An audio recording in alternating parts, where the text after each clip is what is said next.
প্রিয় প্রধান উপদেষ্টা ডক্টর ইউনূস স্যার, এইটা দেখার পর আপনার প্রতি আরো ভালোবাসাটা বেড়ে গেল। ডক্টর ইউনূস স্যার বলেছেন বাংলাদেশের জাতীয় সঙ্গীতের পরিবর্তে সূরা ফাতিহা পড়ার জন্য সকলকে অনুরোধ করেছেন। আলহামদুলিল্লাহ, আপনার এই অনুরোধটাকে আমি সহমত প্রকাশ করি।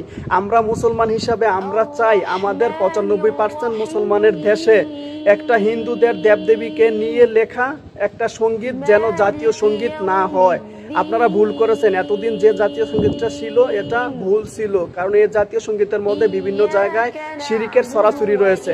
তো আলহামদুলিল্লাহ, আমাদের প্রধান উপদেষ্টা ডক্টর ইউনূস যে কথাটা বলেছেন এই কথাটাকে আমি সম্পূর্ণভাবে একমত প্রকাশ করি। আপনারা মুসলমান হিসাবে আপনারা প্রত্যেকটা মুসলমান এইটাকে একমত প্রকাশ করুন এবং ভিডিওটা শেয়ার করে সবার মাঝে ছড়িয়ে দেন। আমরা চাই আমাদের দেশে আর কোনো শিরিকের ও হিন্দুদেরকে নিয়ে লেখা কোনো সঙ্গীত যেন জাতীয় সঙ্গীত না থাকে।